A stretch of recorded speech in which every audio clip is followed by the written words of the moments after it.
When I first moved into the neighborhood, I thought it was the perfect place to settle down.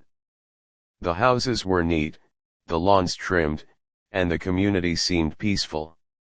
But within a week, I learned that peace was an illusion, and it wore a name tag that said HOA President, Karen. She was the self-appointed queen of the cul-de-sac, the kind of woman who could turn a polite wave into a violation notice if your grass was half an inch too long. I kept my distance, figuring that if I followed the basic rules, I wouldn't have any problems. But that was before she decided that my car didn't fit her idea of what belonged in her neighborhood. My car wasn't anything too flashy, just a restored classic muscle car I'd worked on for years. It was my pride and joy, a project that had taken countless weekends and a fair share of blood, sweat, and late-night cursing to bring back to life. I kept it in the garage most of the time, only taking it out on weekends when the weather was good. But even with it hidden away, Karen somehow found a reason to make it her business. One afternoon, I was outside washing my daily driver when she came striding across the street with that clipboard she always carried, her lips already pursed like she was tasting something sour. She glanced toward my closed garage door, then at me, and asked in her high-pitched, performative tone, "So, what kind of car do you keep in there?" I wasn't sure why it mattered, so I gave a simple answer. "Just a classic I've been restoring." That should be been enough, but she kept pressing. "You know, some cars really don't fit the aesthetic of our community. The HOA has standards, and we try to keep things looking uniform." The way she said uniform made it sound like she was running a military base instead of a suburban neighborhood. I smiled politely and said, "Don't worry, it's all within my property, and it's properly registered." That should have ended it, but she didn't like not having the final word. She sniffed, made a note on her clipboard, and muttered something about keeping an eye on that garage. A few days later, I noticed her peering through the blinds of her front window every time I came home. She was watching me, waiting for me to do something that broke one of her sacred HOA rules. The funny thing was, I wasn't even under the HOA's jurisdiction. My property sat just outside their mapped boundary, a fact she either didn't know or refused to accept. I decided not to mention it yet. Some lessons are better learned the hard way. The real trouble began the day I came home with a few friends who wanted to see the car. They'd heard me talk about the restoration for months, and since the weather was clear, I figured it was a good time to show it off. As I pressed the button and the garage door slowly lifted, sunlight hit the polished chrome, and the deep blue paint shimmered like a mirror. My friends whistled in admiration. It wasn't just a car, it was a piece of art, but apparently, beauty wasn't something Karen appreciated unless it fit her personal vision. I saw her across the street, watering her plants and glaring like she'd just seen someone vandalize her property. Within minutes, she was marching across the road again, yelling over the hum of the engine. "Excuse me. What is that doing here?" I turned down the radio and looked at her, half amused. "You mean my car?" She crossed her arms, her sunglasses flashing in the sun. "Yes, that thing.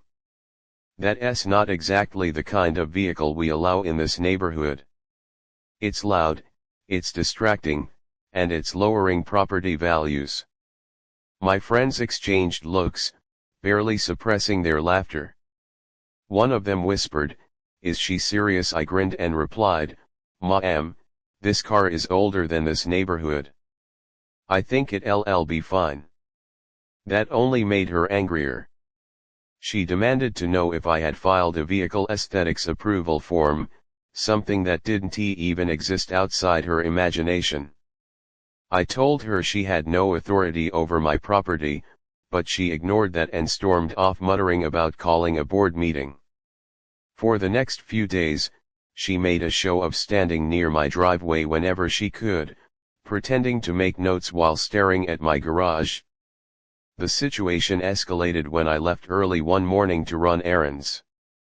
When I came back, I found a bright yellow HOA notice of violation taped to my mailbox. The paper claimed I was in breach of neighborhood standards for possessing an unauthorized vehicle type. It was laughable, but I still took a photo for evidence. I decided to handle it calmly and sent her an email explaining that my property was not governed by the HOA. I attached a copy of the land deed showing my lot was outside their official boundary. I thought that would be enough to settle it. Instead, it poured gasoline on her obsession. The next day, she was out again, now gossiping with two other board members on the sidewalk, glancing at my house between every sentence. I could tell from their expressions that she was spinning some wild story, probably claiming I was some kind of rule-breaking troublemaker who didn't respect the community.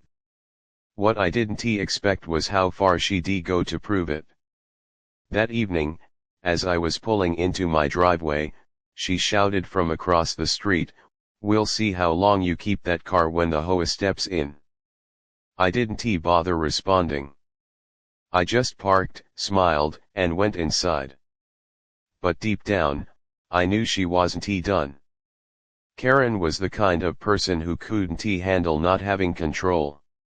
She convinced herself she was protecting the neighborhood, but really, she was feeding her ego. I didn't know it then, but she was about to take her power trip to an entirely new level. For now, I just tried to keep things normal. I spent the next weekend doing small maintenance on the car, cleaning it, checking the oil, making sure it ran smooth. My garage door was open, the radio was playing softly, and everything felt peaceful for once. But across the street, I caught a glimpse of Karen standing by her window again, phone in hand, recording me. I shook my head and laughed quietly to myself. She had no idea what she was getting herself into. That day marked the calm before the storm. I could sense it in the way she watched me, the way her lips moved as she whispered into her phone, probably reporting some fabricated incident. It was only a matter of time before she did something dramatic, something that would finally expose just how unhinged her obsession had become. And when she did, I'd be ready. For now, I just focused on polishing the hood of my car, the deep metallic blue reflecting the sunlight perfectly, knowing that to her, that shine was the ultimate offense. It was a Saturday morning when everything spiraled out of control. The air was crisp, the sun bright, and I was in a great mood. I had decided to take my car out for a short drive around the nearby hills, a ritual I enjoyed on weekends. I opened the garage door, humming along to the music playing on my phone, and there it was, my restored muscle car gleaming under the sunlight, the chrome polished to perfection. The low rumble of the engine filled the driveway as I turned the key, and I could almost feel the ground tremble. That sound always gave me a sense of satisfaction, but apparently, to my HOA-obsessed neighbor Karen, it was the sound of defiance. Within seconds, she appeared from behind her hedge like a vulture that had been waiting for its cue. She stormed across the street, her phone already in hand, recording like she was about to film a crime documentary. "I told you this noise is unacceptable," she shouted over the sound of the engine. I could barely hear her, so I turned it off and got out of the car. "Good morning, Karen," I said as calmly as possible. "I'm just taking my car for a drive. Nothing illegal about that." Her face twisted like she'd just bitten into a lemon. "Nothing illegal, you're disturbing the entire neighborhood. That car doesn't belong here, and I've already told the HOA about it." I shrugged. "And I've already told you that my property isn't under HOA jurisdiction." She didn't like that answer. Her cheeks flushed red, and she jabbed a finger toward my garage. You think you're so clever, don't you? Just because you've got some paperwork, you think you can ignore the rules? We'll see what the police have to say about that. I laughed, thinking she was bluffing again. But as she stormed off toward her house, I noticed she was still on her phone, pacing back and forth on her lawn, talking animatedly. I thought maybe she was calling another board member to complain, but within 15 minutes, 2 police cruisers rolled into the neighborhood. At first, I couldn't believe it. 2 squad cars for what? Opening my garage, I stepped forward as they pulled up, both officers getting out and scanning the area. Karen immediately waved them over like she was flagging down rescue workers. "Officers! Over here!" she yelled, pointing directly at me and my car. "That's him. That's the guy. He stole my car." The world seemed to stop for a moment. I blinked, unsure I'd heard her right. One of the officers turned to her and asked, "Ma'am, did you say he stole your car?" She nodded vigorously, her voice shaking with dramatic urgency. "Yes. I just bought it. He took it out of my driveway this morning, and now he's trying to hide it in his garage." The officers looked at me, clearly confused. One of them asked, "Sir, can we talk for a second?" I raised my hands in disbelief. "Of course," I said. "But I think there's been a misunderstanding. That car is mine. I've owned it for years." The younger officer, trying to stay neutral, asked for my ID and vehicle registration. I handed everything over without hesitation. Meanwhile, Karen hovered nearby, talking non-stop about how she had just bought the exact same model and color and that she had photos to prove it. The officers glanced at each other as they ran my plates. It took less than a minute for their radios to crackle with the confirmation registration under my name, valid insurance, no record of theft. The older officer turned back to Karen. "Ma'am, this vehicle is registered to him. There's no indication it's stolen." But she wasn't ready to give up. She fumbled with her phone, pulling up a photo that showed her posing next to a similar car in what looked like a dealership lot. "See, that's my car. That's the same one." The officer sighed. "Ma'am, this appears to be a photo taken at a dealership. This man's car has unique identifying marks and a custom plate. They're not the same vehicle." Her face went pale, and then red again, like she couldn't decide whether to be humiliated or furious. "No. He must have changed something. He probably switched plates. You don't understand, that's my car." The officer turned to me, half apologetic. "I'm sorry for the trouble, sir.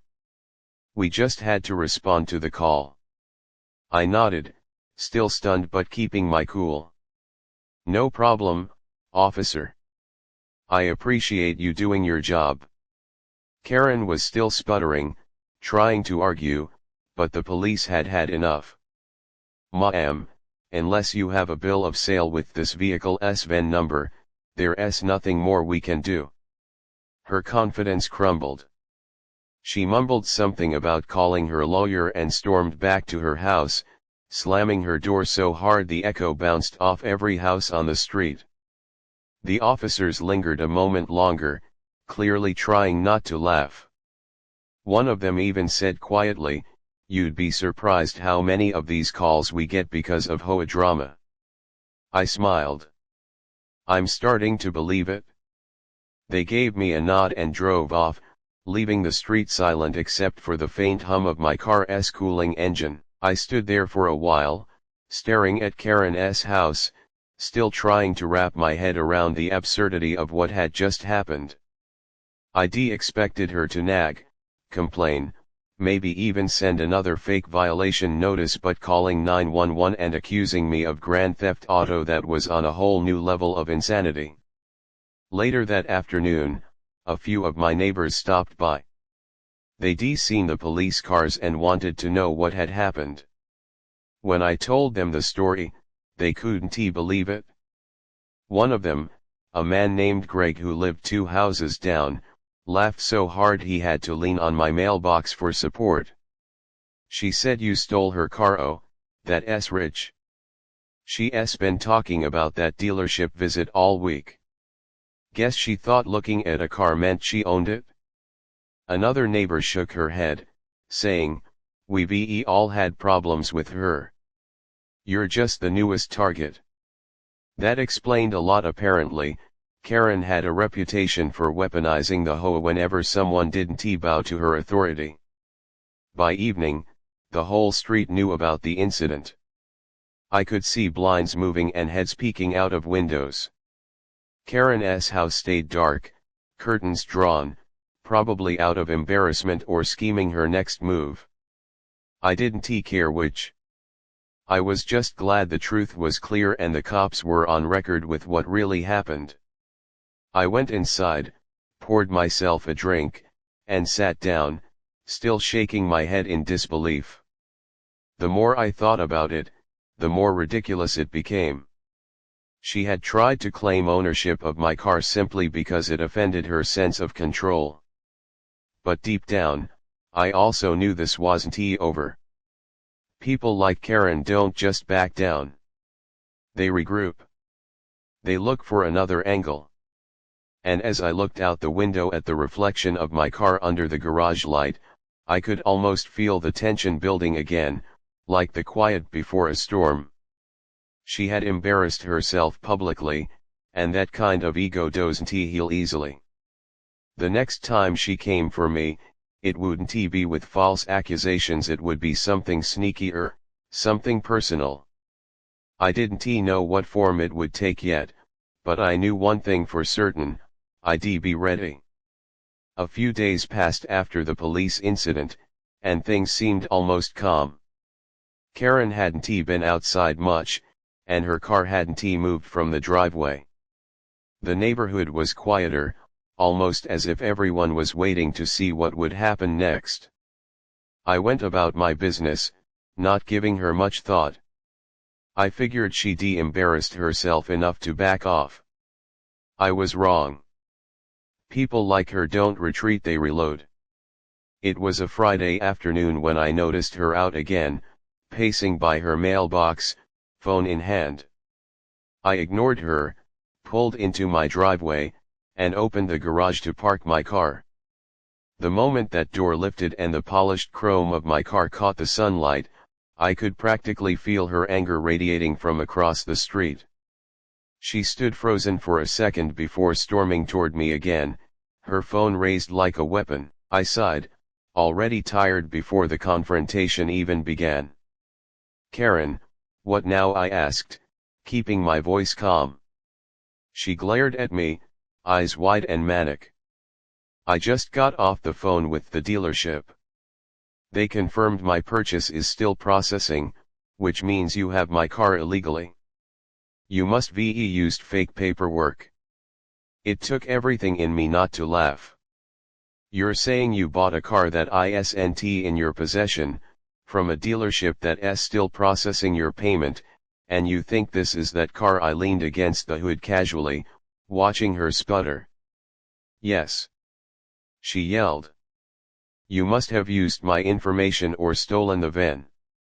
You don't belong here, and that car doesn't belong to you." At this point, a few neighbors had come out onto their porches, probably sensing another show. One even started filming from across the street. Karen didn't notice, she was too wrapped up in her delusion. I didn't respond. I simply walked over to my toolbox, pulled out a thick folder, and handed her a stack of documents. "Here," I said. "Proof of ownership, registration, bill of sale, restoration records, even old photographs from when I first bought it." She snatched them from my hand and flipped through, her face contorting as she realized everything was legitimate. "This doesn't mean anything," she muttered. "Paperwork can be forged." I couldn't help but laugh this time. "Karen, it's notarized. You can even call the DMV yourself. You'll find that this car has been mine for over 6 years." Her voice rose another octave. "You're lying. People like you always lie." The neighbors watching murmured among themselves, clearly uncomfortable with the spectacle. One of them called out, "Karen, give it a rest. The cops already cleared it up." That only fueled her rage. She spun around, shouting, "You all think you're so smart. But this neighborhood has rules. Standards. He's ruining everything." Then, without warning, she did something so irrational that even the onlookers gasped. She marched right into my garage. I stood there, stunned, as she tried to open the car door, tugging on the handle and screaming, "This is mine. You can't keep it locked." That was the final straw.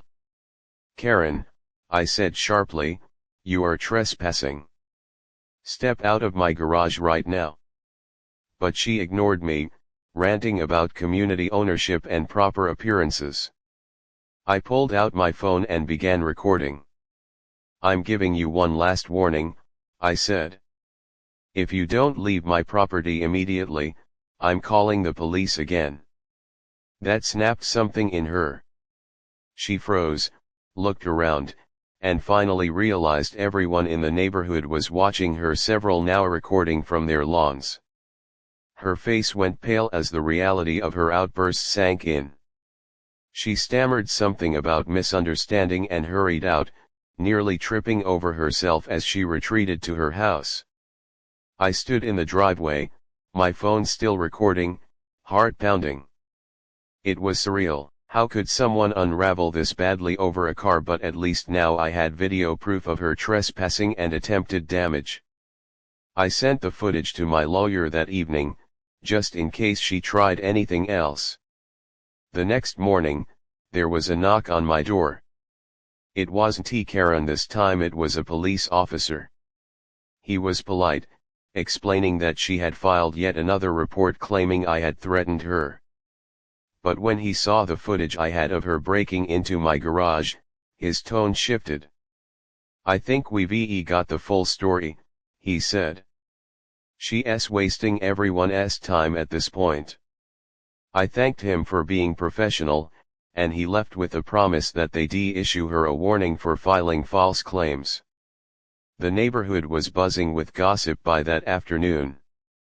Everyone had seen the videos online. Someone had uploaded a clip of Karen's outburst to a local community group. The comments were brutal. People called her Garage Karen, Car Thief HOA Queen, and a dozen other names. The HOA board held an emergency meeting that week, and word spread that several members wanted her removed as president for bringing disrepute to the association. For once, the system seemed to be working against her. A few days later, she tried to confront me again, but this time her tone was different. Defeated. She walked up to my driveway, sunglasses hiding her eyes, and mumbled, "I just wanted to keep the neighborhood nice." I looked at her, feeling a mix of annoyance and pity. "Karen, you could just talk to me like a neighbor. Instead, you called the cops, lied, and tried to take my property. That's not keeping things nice, that's harassment." She didn't answer. She just turned around and walked away, her shoulders slumped. That was the last real conversation we ever had. Within a month, she was gone. Word was she'd moved in with her sister in another town after resigning from the HOA. The neighborhood felt different after that, lighter somehow. People smiled more, waved more. Even the HOA meetings became friendlier and less rigid. One of the new board members even came by to apologize for how things had been handled, explaining that Karen had a history of overstepping but nobody had stood up to her before. I shrugged it off, telling them it was in the past. But deep down, I was just glad it was finally over. One evening, as the sun set, I opened my garage and looked at the car again. The deep metallic blue reflected the warm light perfectly, and the air was quiet except for the soft chirping of crickets. I sat on a stool, beer in hand, and thought about how ridiculous the whole ordeal had been. All this chaos over something as simple as a car that represented years of hard work and patience. But in a way, it had exposed something deeper about people like her. Control isn't about rules, it's about insecurity. She couldn't stand the idea that someone existed outside her authority, that someone had something she couldn't regulate. As I watched the last of the daylight fade, I realized the best revenge hadn't been the police, the videos, or even her public humiliation. It was peace. The kind of peace that comes from knowing the truth stands on its own, no matter how loud the lies get. I turned off the garage light, locked the door, and smiled. For the first time since moving into that neighborhood, it finally felt like home.